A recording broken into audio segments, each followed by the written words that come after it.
Hero power star Pawan Kalyan నటించిన Harihara Veeramallu cinema ఈ నెల 24న విడుదలకు సిద్ధమవుతోంది. మూవీ సక్సెస్ కావాలని కోరుకుంటూ విశాఖలోని వినాయగర్ ఆలయం దగ్గర జనసేన కార్యకర్తలు వీర మహిళలు ప్రత్యేక పూజలు చేశారు. స్వామివారికి కొబ్బరికాయలు కొట్టి మొక్కులు చెల్లించారు. హరిహర వీరమల్లు సినిమా సందేశాత్మక చిత్రమని, పవన్ కళ్యాణ్ నటించే చిత్రాలు సమాజానికి ఓ మంచి సందేశాన్ని ఇచ్చే విధంగా ఉంటాయని అభిప్రాయం వ్యక్తం చేశారు.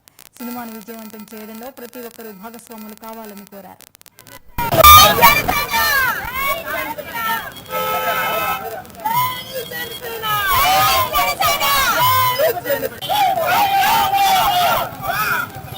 ఈ రోజు సంపత్ వినాయక్ టెంపుల్ దగ్గర అత్యధిక సంఖ్యలో జన సైనికులు, వీర మహిళలు, అలాగే మా సహచర జనరల్ సెక్రటరీ శివశంకర్ గారు, శివప్రసాద్ రెడ్డి గారు ఆర్గనైజ్ చేసిన ఈ టెంపుల్ దగ్గర కొబ్బరికాయలు కొట్టే కార్యక్రమంలో వచ్చాం. ఇది పవన్ కళ్యాణ్ గారు ఈ సినిమా హరిహర వీరమల్లు ఎందుకు తీశారంటే, ఈ కాలంలో యువతకి దేశభక్తి మీద శ్రద్ధ తగ్గిపోతుంది.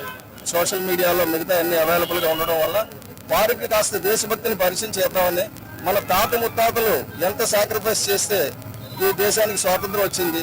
మీరు ఇక్కడ బతికున్నారు, ఎందుకంటే హిందువులుగా బతికుండాలంటే జిజియా ట్యాక్స్ కట్టమని చెప్పి ఔరంగజేబ్ చక్రవర్తి పన్ను విధించినా కూడా, అయితే పన్ను కట్టైనా హిందువులుగా ఉన్నారు, రాత్రి ఎదిరించైనా హిందువులుగా ఉన్నారు.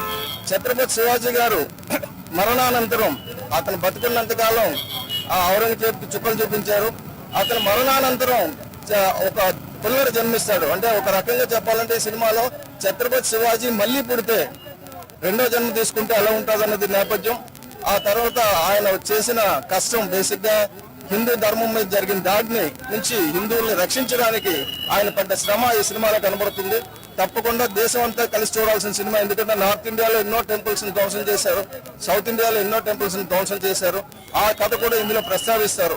ఏ మతాలకి వ్యతిరేకంగా చేయకుండానే మన మతం మీద జరిగిన జాడి ఇక మీద అలాంటి దాడి జరగకూడదంటే మన భారతీయులుగా మనం ఏం చేయాలన్నది ఈ పార్ట్ 1 లో చూపిస్తారు. Thank you. ప్రపంచవ్యాప్తంగా పవన్ కళ్యాణ్ గారి సినిమా అంటే ఖచ్చితంగా ఆయన ఏదైనా ఒక సినిమా చేశారు అంటే దాని మీద వచ్చినటువంటి ప్రతి రూపాయి కూడా ప్రజల కోసం, ప్రజలకు సేవ చేయడం కోసం ఉపయోగించే వ్యక్తి అనే విషయం ప్రతి ఒక్కరికి తెలుసు.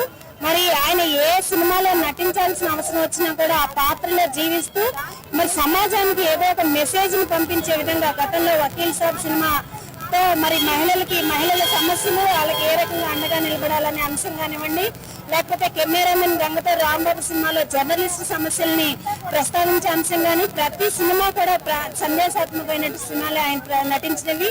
మరి ఖచ్చితంగా మనం గతంలో మహమ్మదీయులు మనం పరిపాలిస్తున్న సమయంలో ఏ రకంగా మన ఇబ్బందులు పడ్డా, ఏ రకంగా నిలబెట్టుకున్నాం అనే చరిత్రని ఈ రోజు మన భవిష్యత్ తరాలకు తెలియజేసే విధంగా మరి ఈ రోజు ఈ హరిహర వీరమల్లు సినిమా ఆయన ఉప ముఖ్యమంత్రి బాధ్యతలు చేపట్టి పంచాయతీరాజ్ శాఖ మంత్రిగా చాలా బిజీగా ఉన్నా కూడా తనకున్నటువంటి అతి తక్కువ సమయం అయినా కూడా దాని మీద కష్టపడి శ్రమించి ఈ రోజు ఆ సినిమా కంప్లీట్ చేశారు. ఖచ్చితంగా ప్రపంచవ్యాప్తంగా ప్రతి ఒక్కళ్ళు కూడా ఎవరైతే సనాతన ధర్మాన్ని ఆదరిస్తున్నటువంటి ప్రతి ఒక్కళ్ళు కూడా ఈ సినిమాను చూస్తారని, ఈ సినిమా ప్రపంచవ్యాప్తంగా ఆయన గుర్తింపు తెచ్చిపెడుతుందని, అఖండ విజయాన్ని సాధించాలని కోరుకుంటూ ఈ రోజు సంపత్ వినాయక స్వామి టెంపుల్లో విశాఖపట్నంలో ఉన్నటువంటి జనశ్రేణులు, వీరమహిళలు అందరం కూడా పెద్ద ఎత్తున ఇక్కడ విఘ్నాలను తొలగించమని విఘ్నేశ్వరుని ప్రత్యేక ప్రార్థనలు చేసి కొబ్బరికాయలు కొట్టడం జరిగింది.